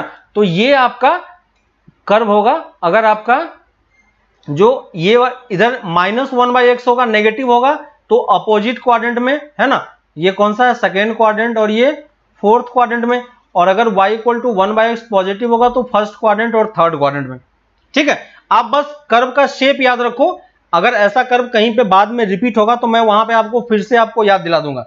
ठीक है, लेकिन अगर मैं वहां पे आपको याद दिलाऊं तो आपको ये चीज समझ में आना चाहिए कि ये मैंने पहले पढ़ा हुआ है। ठीक है, बाकी कर्व के बारे में डिटेल एक्सप्लेनेशन हम लोग आगे चल के करेंगे। ठीक है, तो ये सब कर्व अगर कभी आपके पास आता है तो बस आप ध्यान रखना कि कर्व का शेप ऐसा होता है। ठीक है, इसी के साथ एक और टाइप का कर्व है, लिख लो जल्दी जल्दी, identity function. Identity function, identity function क्या होता है, f x equal to x और वाई इक्वल टू एक्स, है ना, जो हमने लीनियर पढ़ा था वही क्या है, लीनियर कर्व है। इस रेक्टेंगुलर हाइपरबोला में बताओ मुझे डोमेन रेंज क्या होगा, डोमेन रेंज देख पाओगे क्या, ये ऑलरेडी आप लोग कर चुके हो, मैं बस लिख रहा हूं डायरेक्टली यहां पे। डोमेन इसका r-0 है ना, रेंज भी r-0। आप चेक करना, ऑलरेडी ये क्वेश्चन आपने सॉल्व किया था पहले, है ना, दोनों के लिए सेम ही टाइप का कर्व है। आइडेंटिटी फंक्शन किसको बोलते हैं, y equal to x type का जो फंक्शन होता है वो आइडेंटिटी फंक्शन होता है ना। और y इक्वल टू एक्स को जब आप ड्रॉ करोगे तो ये कहां से पास करेगा, ओरिजिन से पास करते हुए जाएगा अपोजिट क्वाड्रेंट में, इस टाइप से, है ना। तो ये किसका इक्वेशन है, y इक्वल टू एक्स, जो हमको ऑलरेडी हम लोग लाइन में पढ़ चुके हैं, है ना, लाइन में आप इसको पढ़ चुके हो। ठीक है, इसका डोमेन क्या होगा, इसका डोमेन r होगा, रेंज भी इसका क्या होगा, r होगा। ठीक है, बाकी 1 1 1 2 1 2 वगैरह आप कैलकुलेट करते रहना। इसी में एक और फंक्शन है जिसको हम बोल रहे हैं constant function. Constant function, constant function किसको बोलेंगे कि जहां पे आपको x की वैल्यू पे वो डिपेंड नहीं करता है। एफ एक्स इक्वल टू सी, सी यहां पे क्या है हमारा, सी हमारा यहां पे एक कांस्टेंट है। ठीक है, c is a known constant, यहां पे क्या लिखेंगे, c is a known constant, c is a known constant. ठीक है, तो इस टाइप का कर्व होगा, तो ये टाइप का कर्व अगर प्लॉट करोगे तो इसमें देखो ये एक्चुअली में क्या लिखा हुआ है, y इक्वल टू सी लिखा हुआ है ना, इसमें कोई x का टर्म नहीं है। इसका मतलब क्या हो गया कि x की हर एक वैल्यू के लिए हमें y की वैल्यू कितनी मिलेगी, c ही मिलेगी। देखो तो ये कर्व क्या है, अभी मैं c को पॉजिटिव मान के चल रहा हूं तो ये कहां से पास करेगा, 0, c से पास करेगा, है ना। तो ये हमारा एक कर्व का इक्वेशन हो गया। ठीक है, तो कांस्टेंट फंक्शन क्या होता है, पैरेलल टू, लिख लो, पैरेलल टू एक्स एक्सिस, और दूसरे टर्म में इसी को हम क्या बोलते हैं, हॉरिजॉन्टल लाइन, है ना। तो जो हॉरिजॉन्टल लाइन होगा वो क्या होगा, इस टाइप का होगा। अब मुझे कोई इसका डोमेन और रेंज निकाल के बताओ क्या होगा, डोमेन और रेंज निकाल के बताओ सही तरीके से, आपका क्लास खत्म। 1 1 होगा या मेनी 1 होगा, और ऑन टू होगा या इन टू होगा, ये 4 पॉइंट मुझे बता दो, यहीं पे क्लास को खत्म करना है। बताओ क्या होगा,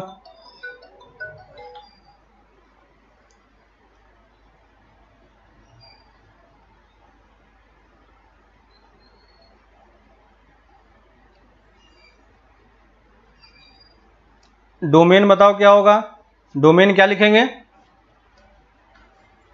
कांस्टेंट फंक्शन है, कांस्टेंट फंक्शन मतलब parallel to x axis, line वाले पार्ट में उसको हम फिर से रिवाइज करेंगे, अभी बस ये देख लो। ठीक है, डोमेन क्या होगा, आर, डोमेन क्या होगा, आर, डोमेन क्या होगा, आर, डोमेन क्या होगा, आर, रेंज बताओ क्या होगा,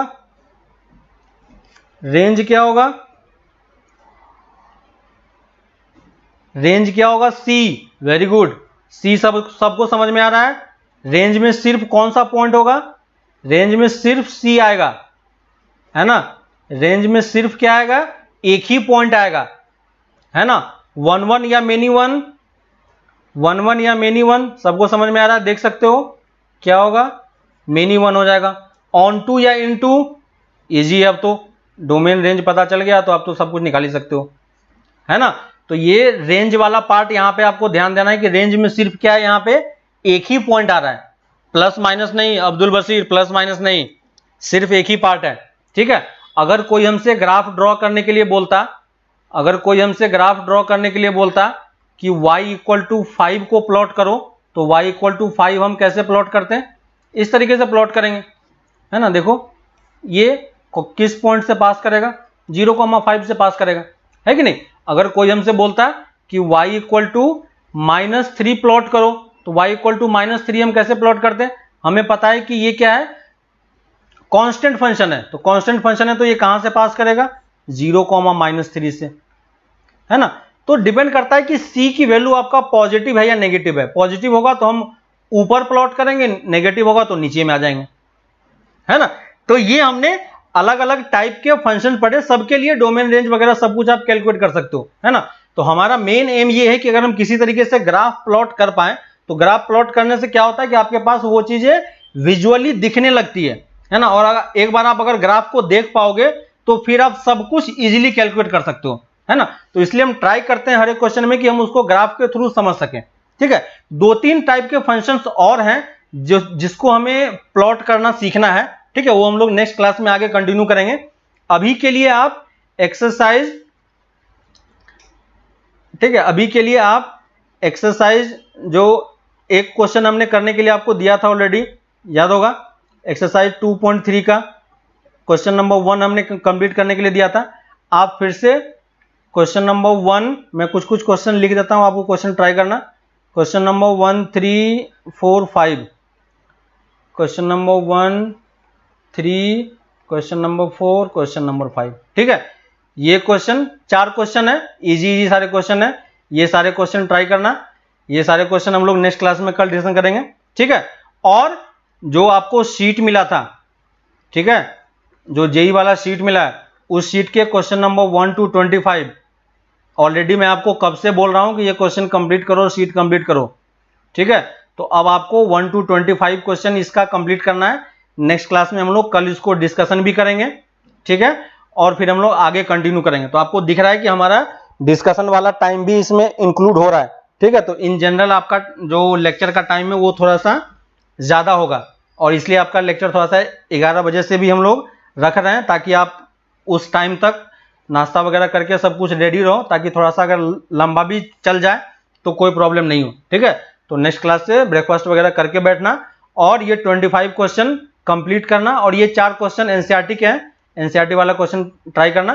फिर बाकी हम लोग आगे नेक्स्ट क्लास में कंटिन्यू करते हैं, ठीक है। तो हम लोग फिर मिलते हैं आगे नेक्स्ट क्लास में। क्वेश्चन कंप्लीट करो, ठीक है, चलो बाय।